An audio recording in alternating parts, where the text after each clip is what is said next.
amministrazione in cui il patron Luciano dovrebbe dire addio alla società, sul tavolo il bilancio negativo che la dirigenza avrebbe nascosto al presidente. Colpito da ictus il camionista che travolse Davide Rebellin, l'uomo avrebbe dovuto presenziare come imputato al processo in tribunale a Vicenza, ma l'udienza è stata rimandata e grave al Cafoncello di Treviso. Maxi sequestro di prodotti cosmetici, 17.000 pezzi, all'interno sostanze cancerogene, l'operazione della Guardia di Finanza in 9 esercizi della marca trevigiana. Si è conclusa l'ispezione nella scuola media trevigiana dove 2 studenti sono stati esentati dallo studio della Divina Commedia, così il ministro dell'istruzione Valditara intervistato dal nostro direttore Luigi Bacialli. PNRR, prefetture in videoconferenza con la Premier Meloni per la costituzione della cabina nazionale di coordinamento, il presidente Anci, Conte, collaborazione ma no ai tagli per i comuni virtuosi. Classifica sulla qualità della vita, la provincia di Treviso è al 5° posto per quanto riguarda gli anziani ma scende al 65° per i giovani. Ama il tuo quartiere, l'iniziativa giunta alla sua 11ª edizione, ha coinvolto 800 bambini delle scuole primarie e dell'infanzia e i loro lavori sono stati esposti al Museo Bailo. Buonasera e ben ritrovati con le notizie da Treviso e provincia. Ed è fissato per domani mattina il Consiglio di amministrazione della Benetton, dove dovrebbe esserci l'addio alla società del patron Luciano, ma anche la sfiducia all'amministratore delegato Massimo Renon. Sul tavolo un bilancio fortemente negativo che la dirigenza avrebbe nascosto al presidente. Ci sono 2 date cerchiate in rosso negli uffici di Piazza Duomo a Treviso, domani in tarda mattinata e martedì 18 giugno. Nella prima è fissata la riunione del Consiglio di amministrazione della Benetton, la seconda invece l'assemblea dei soci, e tutte e 2 con un unico obiettivo: salvare e rilanciare uno dei marchi storici dell'abbigliamento italiano. Domani il primo passo, che suona molto come resa dei conti tra il presidente Luciano Benetton e l'amministratore delegato Massimo Renon, con il primo che ha annunciato le sue dimissioni e l'uscita dalla società e il secondo che subito dopo è stato sfiduciato dalla cassaforte di famiglia e azionista di maggioranza Edizione, che ha anche annunciato 260 milioni di euro per ripianare le perdite e rilanciare il marchio. In pratica il bilancio, a fronte di un fatturato di poco più di 1 miliardo, chiuderà con una perdita netta del valore di 230 milioni, di cui 113 proprio in flussi di cassa, che poi sarebbero i famosi 100 milioni denunciati da Luciano Benetton nell'intervista accusatoria pubblicata sabato dal Corriere della Sera.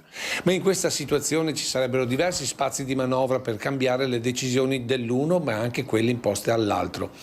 Secondo alcune fonti interne, infatti, l'azione immediata di Alessandro Benetton con il comunicato all'ANSA di sabato sarebbe un sottinteso invito al padre Luciano di rimanere, offrendogli sul piatto d'argento la testa dell'amministratore delegato venuto dalla montagna, ma anche il suo successore, che sarebbe già stato individuato dalla famiglia.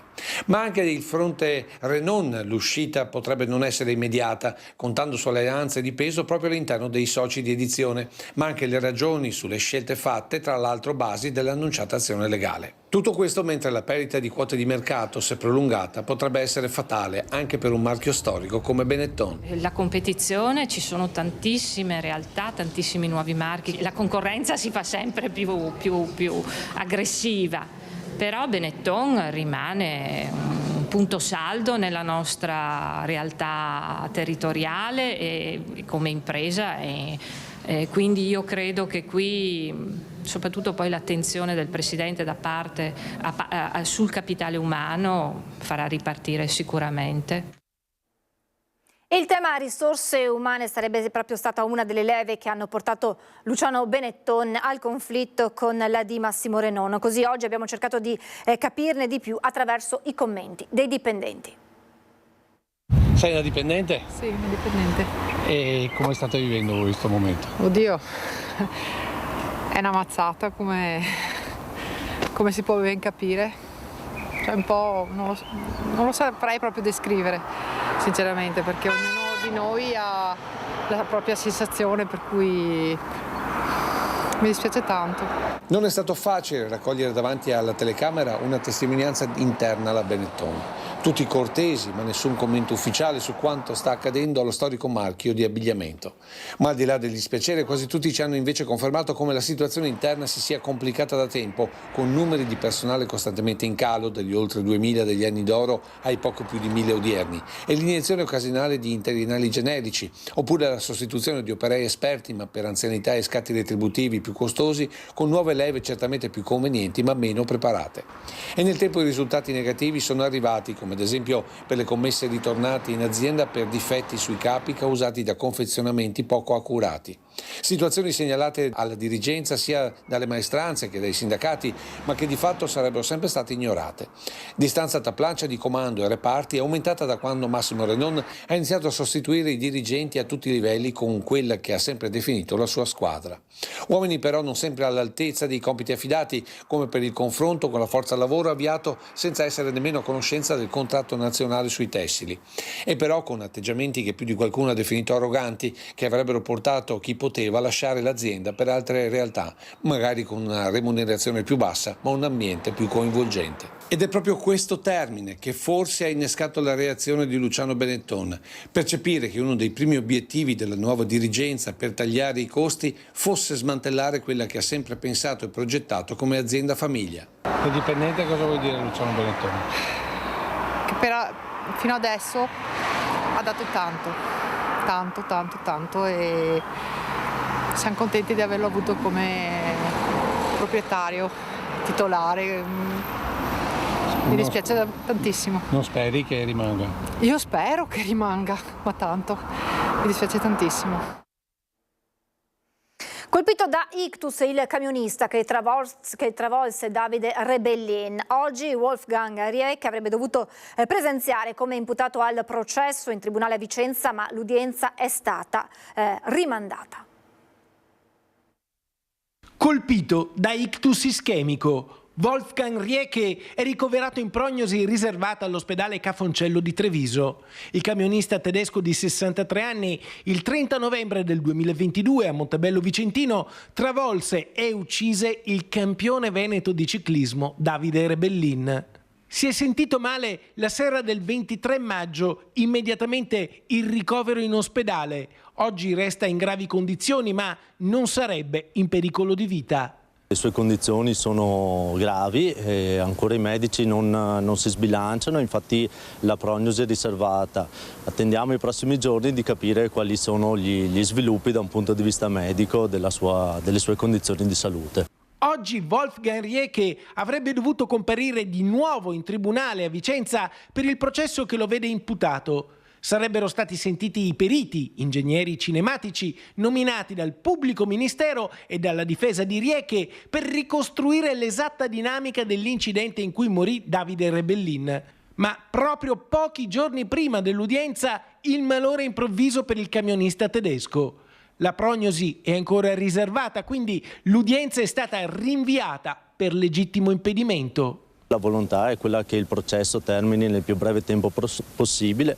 Questo ci è sempre stato rappresentato dal signor Rieck, che infatti non ha mai frapposto problemi a che il procedimento venisse definito in tempi rapidi. 5 patenti ritirate nel fine settimana dai carabinieri nella Marca per guida in stato di ebbrezza. A Villorba inseguito e denunciato un automobilista che non si era fermato all'alta.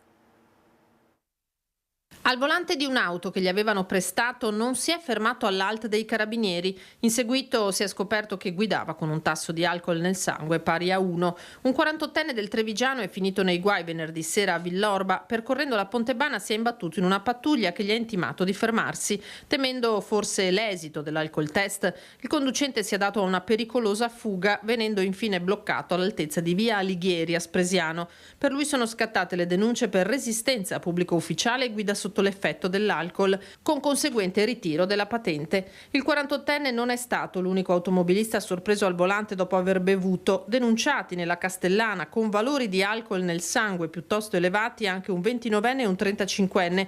Patente ritirata pur con tassi alcolimetrici minori anche a un 25enne e a un 43enne. Maxi sequestro di prodotti cosmetici, all'interno sostanze cancerogene, l'operazione della Guardia di Finanza di Treviso. Creme, emulsioni, bagnoschiuma, shampoo, ma anche profumi, lozioni, gel, saponi di bellezza e deodoranti. Sono i prodotti cosmetici sequestrati dalla Guardia di Finanza di Treviso. All'interno avevano una sostanza cancerogena, prodotti non conformi agli standard di sicurezza dell'Unione Europea. Merce che i cittadini potevano trovare negli scaffali dei negozi. Gli uomini delle Fiamme Gialle hanno passato a setaccio gli esercizi commerciali nei comuni di Mogliano Veneto, Paese, Preganziò, Spresiano e Treviso. Il nostro intervento ha permesso di sottoporre a sequestro oltre 17.000 prodotti cosmetici realizzati con l'utilizzo di una sostanza vietata a livello comunitario dal 1 marzo del 2022. Il nome di questa sostanza è butilfenilmetilpropinal, che è conosciuta meglio a livello commerciale con il nome di Lilial. Si tratta di una sostanza cancerogena che dunque è dannosa per la salute umana. Il valore commerciale dei prodotti sequestrati e tolti dal mercato si aggira sui 52.000 euro. La Procura della Repubblica ha convalidato i sequestri probatori d'urgenza dei finanzieri e ha ordinato la distruzione dei cosmetici. L'attività delle Fiamme Gialle ha avuto il fine di tutelare la salute dei consumatori a fronte della pericolosità di determinate categorie di prodotti. L'appello della finanza. Nel caso in cui un consumatore trovi questa sostanza nociva sui prodotti cosmetici, non deve ovviamente più utilizzare il prodotto. Nel caso in cui invece compri ancora cosmetici che contengono questa sostanza, è bene subito inoltrare una segnalazione al numero di pubblica utilità 117. Insomma, è fondamentale controllare le etichette dei prodotti per l'igiene e la bellezza anche di noti marchi nazionali e internazionali e verificare la presenza di questa sostanza conosciuta come Lilial. In questi casi è bene fare immediatamente una segnalazione. I controlli a tutela del mercato dei beni da parte della Guardia di Finanza, che dunque interviene a tutela dei consumatori, sono costanti e sono finalizzati a dare un'adeguata informazione alla platea dei consumatori. Si è conclusa l'ispezione ministeriale nella scuola media trevigiana, dove 2 studenti di fede non cristiana erano stati esentati dallo studio della Divina Commedia di Dante. Sulla vicenda è tornato il ministro dell'istruzione Valditara, intervistato dal nostro direttore Luigi Baccialli. L'intervento integrale del ministro questa sera nel corso di Focus. Dobbiamo essere consapevoli che noi abbiamo una storia, abbiamo dei valori importanti, abbiamo una civiltà importante, quindi ognuno creda nel Dio che vuole, noi siamo accoglienti ed inclusivi, non a caso queste misure sono per favorire l'integrazione, l'inclusione, il successo scolastico dei ragazzi stranieri, ma attenzione, ripudiare Dante significa ripudiare la nostra identità, e quindi ho mandato gli ispettori per capire cosa sia successo. Credo che domani noi potremo rendere nota la relazione degli ispettori. Il gruppo di investigazione sulla criminalità organizzata della Guardia di Finanza di Venezia ha arrestato un uomo di nazionalità albanese residente a Castelfranco Veneto, accusato di traffico internazionale di stupefacenti. Su di lui pendeva un mandato di arresto europeo emesso dal giudice istruttore presso il tribunale belga. Dagli atti dell'inchiesta emerge come tra il 2021 e il 2022 l'uomo sarebbe stato al vertice di un'organizzazione criminale a livello internazionale, operante tra Sud America e Europa nel commercio e nell'importazione di grossi quantitativi di cocaina. L'uomo è stato portato in carcere a Venezia a disposizione della Corte d'Appello, cui spetterà il compito di decidere se concedere la consegna verso il Belgio. Attesa una nuova ondata di maltempo domani sulla nostra regione, previsti temporali anche grandine, c'è allerta per i nostri fiumi. Intanto si continuano a vedere gli effetti del maltempo dei giorni scorsi. A Colfosco di Susegana ha crollato un muro di contenimento che delimita la trafficata provinciale 34 al vigneto di un privato. L'allarme di un imprenditore della zona che dice necessario agire in prevenzione. L'acqua copiosa che è venuta giù da monte, l'acqua che noi passavamo qui sulla provinciale, scardinava praticamente il muro, quindi scendeva come qui sopra questo muro qui. quindi era come una cascatella. L'acqua così abbondante da scendere, copiosa come una cascata dal muro che delimita la provinciale 34 a Colfosco di Susegana con il vigneto di un privato. Il terreno pesante dalla troppa pioggia è la forza dell'acqua che a causa del maltempo della scorsa settimana ha fatto cedere il muro, finendo sulla provinciale diventando un pericolo per i tanti mezzi che ogni giorno vi transitano. Questo però che è caduto è molto più basso di questo. Questo qua, se lo misuriamo in fondo, tra la rete e tutto quanto andiamo a 4 metri, quindi se cadesse questo, i pali della linea telefonica e internet che va su qui alla centrale del gas, le fibre ottiche, questa riuscirebbe praticamente a superare la linea bianca qui della provinciale. È per questo che abbiamo segnalato di dire attenzione, perché se piove ancora può venire giù questo muro e quindi mettiamo in sicurezza, mettiamo dei cartelli. È l'allarme lanciato dall'imprenditore di Colfosco che chiede vengano disposte misure utili a prevenire questi fenomeni e a limitare i danni. Il maltempo ha infatti fatto crollare il muro appena un giorno prima dell'arrivo dei ciclisti impegnati nel Giro d'Italia. Muro di una proprietà privata che con lo smottamento e il peso del terreno sta continuando a muoversi. Strano, noi avevamo il COC aperto, dunque non è che ci siano state fatte segnalazioni. So che hanno preso già contatto con l'ufficio tecnico per fare opere di sostegno provvisorio in attesa di andare a risagomare tutta la scarpata, cioè risagomare, a fare le opere necessarie per consolidare la situazione. Prefettura in videoconferenza oggi con la Premier Meloni per la costituzione della cabina nazionale di coordinamento sul PNRR. Il presidente ANCI Veneto Conte dice collaborazione con l'esecutivo ma no ai tagli per i comuni virtuosi.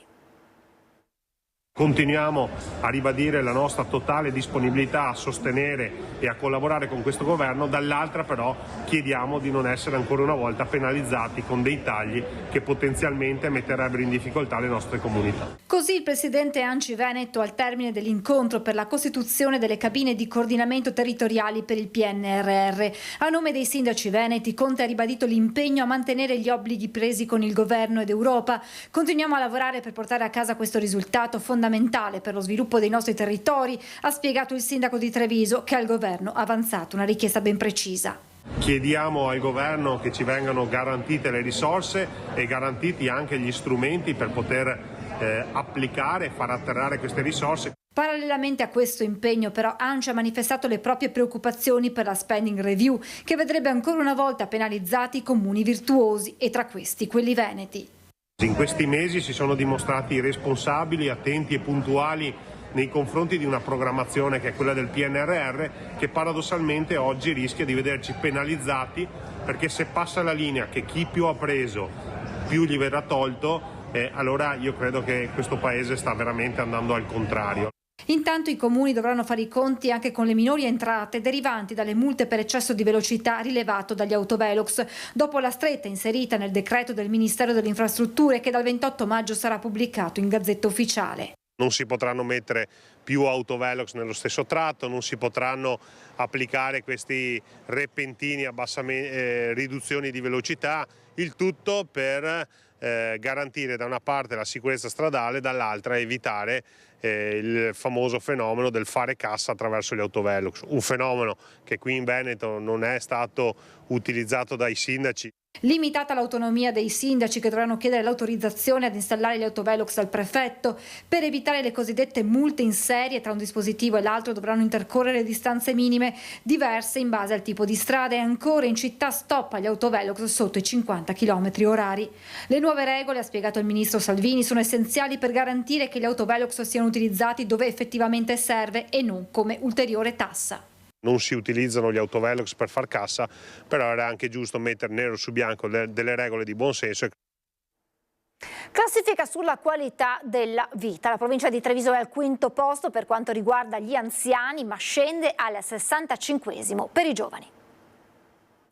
Come i territori rispondono alle esigenze specifiche dei 3 target generazionali più fragili e insieme strategici, bambini, giovani e anziani, ma anche i servizi a loro rivolti e le loro condizioni di vita e di salute. Tutto questo è entrato nella classifica sulla qualità di vita per le 3 fasce di popolazione giunta alla 4ª edizione. Partendo dai più piccoli, i parametri presi in considerazione sono stati tra gli altri gli spazi abitativi, pediatri, edifici scolastici con palestra, giardini e verde attrezzato, delitti denunciati nei confronti dei minori. A guidare la graduatoria Sondrio con un punteggio di 526,2. Treviso si colloca alla 34esima posizione con 422 punti. Va peggio guardando la classifica dei giovani guidata da Gorizia con 587 punti, 437 quelli ottenuti da Treviso. In questo caso sono stati analizzati i numeri di residenti, il tasso di matrimoni, laureati, l'imprenditorialità e disoccupazione giovanile, il numero di bar e discoteche, concerti e aree sportive.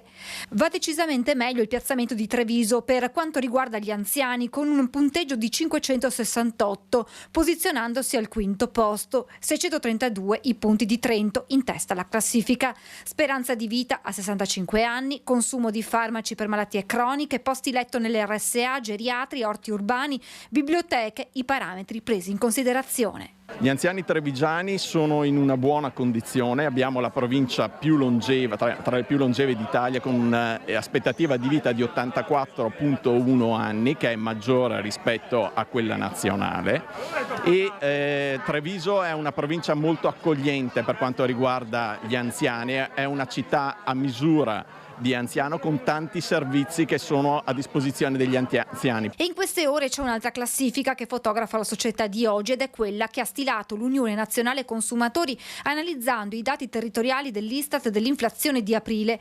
Al primo posto Venezia, nella top 10 anche Padova. Treviso si colloca in 12ª posizione con un rincaro annuo per famiglia media di 360 euro. Aumenta il costo dell'olio, di frutta e verdura, ma anche dei servizi, dai fast food agli abbonamenti per i mezzi pubblici. 11ª edizione dell'iniziativa Amo il tuo quartiere. In questa foto vediamo l'atto di aiutare. Le parole di bimbi, i messaggi, progetti, sogni di un mondo migliore. Così, fogli in mano, colori, forbici hanno raccontato e disegnato i loro pensieri. I lavori sono stati esposti al Museo Bailo, un'iniziativa questa voluta e promossa dall'associazione Ascoltare per Costruire, coinvolte 4 scuole dell'infanzia e 7 primarie per un totale di 800 bambini. Alcuni dei progetti dei piccoli verranno realizzati dall'amministrazione comunale di Treviso, i sogni dei bimbi tradotti in realtà. Quest'anno abbiamo da fare una biblioteca sempre legata alla gentilezza, dobbiamo fare un murales sempre legato alla lotta contro il bullismo e all'amore e alla gentilezza. Poi ci hanno chiesto varie integrazioni di giochi, di gazebi, eccetera, la rete di pallavolo che riusciremo comunque entro l'estate a fare per tutti. 3 temi trattati in questa edizione, uno storico, c'era una volta il mio quartiere, uno legato al bullismo, l'altro all'inclusione. I messaggi arrivati dai bambini sono forti e chiari, le parole cardine sono amore e gentilezza, un concorso dove hanno vinto tutti, lavori non solo realizzati con disegni e costruzioni. Il mondo digitale fa parte della vita dei nostri bambini e quindi è giusto e opportuno che ci sia una condivisione anche di questi strumenti, mantenendo però sempre la manualità e quindi il disegno e l'espressione dei bambini attraverso queste modalità. Poi è chiaro che anche dei messaggi digitali sono al passo con i tempi ed è giusto che i ragazzi e i bambini capiscano che si può usare il digitale anche per trasmettere messaggi positivi. La mostra rimarrà aperta fino al 2 giugno, il 1° giugno l'ingresso sarà gratuito e intanto si pensa già al prossimo anno. Per il prossimo anno intanto una delle idee che poi ci confronteremo col Comune è quella di cosa possono lasciare i più grandi, ovvero anche i bambini più grandi, ai più piccoli. Molto interesse e partecipazione da parte di insegnanti e piccoli. Si sono molto applicati sia sul lato grafico, sia sulla parte della ricerca e della proposta, ma anche sul lato della riflessione. E invito infatti a visitare questa mostra non solo alle famiglie ma anche a tutta la cittadinanza perché offre degli spunti di riflessione molto interessanti. Donazione del sangue tra i più giovani, al via la seconda edizione di Super Donatori, la campagna social di Avis Provinciale Treviso dedicata agli under 30. È un fannullone? Un perdigiorno? No! È un super donatore, sta sul divano da 6 ore. Beh, che c'è di strano? Ho donato il sangue e ora mi dono al divano. Dal 9 maggio ad oggi, con il primo video che rappresenta un po' la pigrizia che porta i giovani a non donare, abbiamo già avuto più di 400.000 visualizzazioni in tutta Italia, 100.000 visualizzazioni nella provincia di Treviso e dal 9 maggio ad oggi un giovane al giorno, grazie alla campagna, sta rispondendo sì a questa chiamata digitale. Continua anche nel 2024 la campagna Super Donatori di Avis Provinciale Treviso, firmata a Pupetti tutti matti e indirizzata a sensibilizzare alla donazione del sangue agli under 35, dopo i numeri incoraggianti ottenuti lo scorso anno.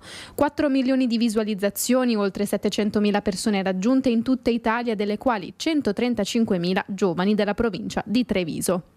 È un piagnucolone? O un posellanime? No! È il super donatore che affronterà le sue paure, dagli anni e terrorizzato. Video diffusi via social e destinati agli utenti dai 18 ai 30 anni, tramite i quali, attraverso un link, si potrà dare il consenso per la prima visita di idoneità alla donazione. La provincia di Treviso, rispetto alla media italiana, vede una percentuale di giovani donatori più alta. La fascia d'età 18-35 infatti corrisponde al 25% dei soci Avis Provinciale, su un totale di oltre 32.000. Le donazioni stanno andando bene. Abbiamo un incremento dell'1,5% rispetto alle donazioni dello scorso anno. Va segnalato un incremento importante della donazione di piastrine e va anche evidenziato un incremento del 12% della donazione di plasma. Ci fermiamo per qualche istante di pubblicità, tra poco.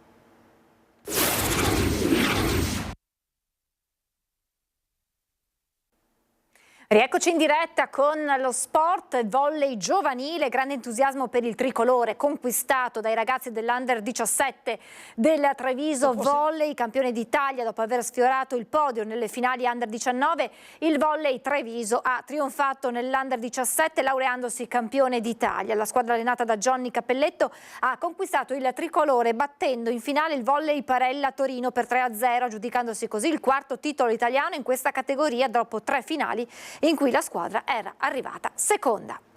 Si chiama Un giorno da rugbista, è l'iniziativa della Federazione Regionale Rugby per far avvicinare bimbi e bimbe al mondo della palla ovale.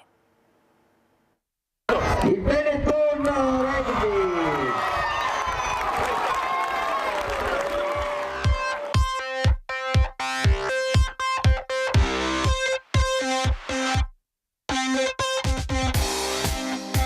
Rugby è stare insieme, è la squadra, è la forza del gruppo, quindi sono insegnamenti che in questo periodo sociale sono decisamente molto utili.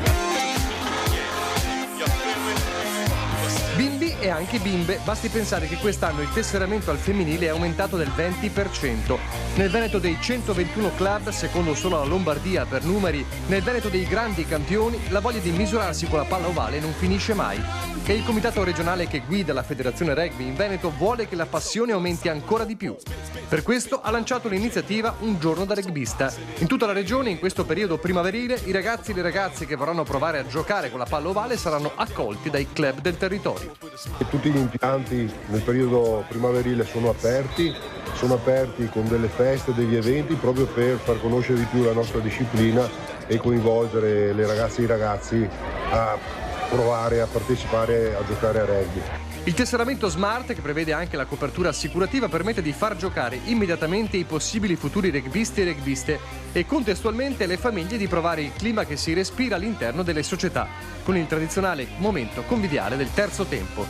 Sul sito della Federazione Italiana Rugby, con un semplice clic si può risalire al club più vicino. I tornei sono tanti, le occasioni pure. I tornei direi che sono l'espressione più forte di quello che è il valore del movimento rugbistico italiano. Ai tornei ci sono tante emozioni, tante gioie, tante delusioni, ma fondamentalmente le bambine e i bambini sono qui per divertirsi e questo è il nostro compito all'età che hanno loro adesso. Pronti a diventare i campioni del domani, ma non è obbligatorio. L'importante è sempre e comunque divertirsi.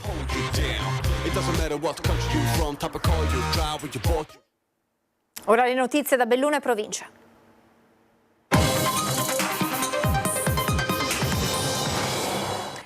Bufera sull'eredità dei costi di gestione della pista da bob di Cortina nel post Olimpiadi. La provincia di Trento smentisce l'intenzione riportata sulla stampa di far gravare l'onere sul fondo dei comuni confinanti, mentre in contemporanea spunta una lettera di intenti che ne confermerebbe la volontà e che risale addirittura al 2019. Nessuna risorsa della provincia è destinata all'impianto ampezzano. È quanto si legge in una nota diramata dalla provincia autonoma di Trento che smentisce apertamente quanto messo nero su bianco nell'accordo di programma allegato alla delibera di Palazzo Balbi di martedì scorso e riportato nel BUR, che manifesta l'impegno delle province autonome di Trento e Bolzano a sostenere i costi di manutenzione post-Olimpiadi dello Sliding Center per il ventennio 2027-2046 con l'impiego del fondo dei comuni confinanti. Notizia che nei giorni scorsi ha scatenato l'ira delle amministrazioni montane del Bellunese, che rischiano di vedersi sottrarre risorse fondamentali per lo sviluppo del territorio, al momento quantificate in 1,5 milioni di euro annui, salvo rincari, e del presidente del fondo Dario Bond, che parallelamente a un non ne so nulla ha ricordato come la regolamentazione di quelle risorse ne escluda l'impiego per il sostenimento di spese correnti come appunto le manutenzioni. La smentita è però tutt'altro che perentoria, qualora, chiosa la provincia di Trento, ma il discorso vale anche per Bolzano, venga presentato un progetto a sostegno di Cortina che risponde ai requisiti, finalità e ambiti della legge del fondo, verrà sottoposto alle valutazioni e approvazioni conseguenti con il parere favorevole del Trentino. Del resto sono in molti a dubitare della sorpresa di Bond, a cui ha fatto seguito quella del presidente della provincia di Belluno Roberto Padrin, poiché l'idea di utilizzare il fondo dei comuni confinanti per finanziare le spese dello Sliding Center risalirebbe addirittura al 2019, come traspare da una lettera di intenti del 29 marzo, riportata alla luce dalla consigliera regionale di Europa Verde Cristina Guarda, indirizzata al presidente del CIO Thomas Bach e sottoscritta, oltre che dal comune di Cortina nella figura dell'allora sindaco Gianpietro Chedina, dalle province autonome di Trento e Bolzano e dal presidente della regione Veneto Luca Zaia. In sintesi, dal punto di vista normativo al fondo non è ad oggi permesso di destinare le risorse per le spese di manutenzione, salvo modifiche al regolamento, mentre dal punto di vista delle intenzioni quelle sono note e palesate da tempo. Si sono ufficialmente conclusi i lavori di rifacimento del ponte del Veneggia a Belluno dopo mesi di disagi alla viabilità e alle attività commerciali. Questa mattina il taglio del nastro. Oggi doniamo alla città un pezzo di strada più sicuro di prima, perché sappiamo che negli anni era un tratto veramente pericoloso sia per i pedoni e anche e soprattutto per le biciclette. A poco più di un mese dalla riapertura al traffico veicolare si pone ufficialmente la parola fine ai lavori di ristrutturazione e ampliamento del ponte della Veneggia con l'inaugurazione della passerella ciclopedonale. Il taglio del nastro questa mattina alla presenza del sindaco, di alcuni membri della maggioranza in consiglio e dei responsabili della struttura tecnica, un progetto nato dalla precedente amministrazione ma che ha subito alcune importanti integrazioni nell'ultimo biennio. Abbiamo cercato fin da subito di ottimizzare questo progetto, quindi lavorando con un dialogo costante con la sovrintendenza per riuscire a non ricostruire più i parapetti in muro che c'erano precedentemente. Ce l'abbiamo fatta, così la carreggiata rimane quella che era prima in precedenza, ma soprattutto la ciclabile, anziché essere staccata dal ponte, è a sbalzo. 500.000 euro il costo dell'opera, di cui 390.000 previsti inizialmente dal progetto e finanziati con il PNRR e 110.000 integrati successivamente da fondi statali causa rincaro delle materie prime.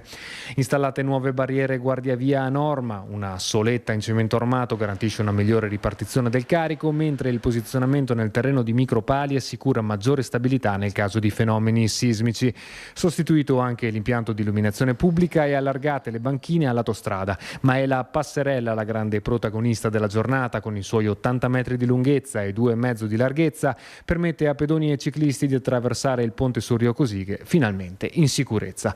Un punto di partenza e non di arrivo, assicura il sindaco sindaco, poiché il lavoro da fare per garantire alla città un sistema efficiente di ciclabili è ancora lungo e tortuoso. Sicuramente l'attenzione è massima, perché sono anch'io un ciclista, possiamo dire, quindi abbiamo in città diversi pezzi, però dobbiamo migliorare. Io credo che anche lo studio che stiamo facendo su tutti i flussi e la possibilità anche a tutti i cittadini di aderire a questo questionario che è online sul nostro sito possono così contribuire a migliorare i vari collegamenti di ciclabilità che abbiamo già in essere, ma anche poi a proseguirla e soprattutto a collegarle anche con gli altri comuni.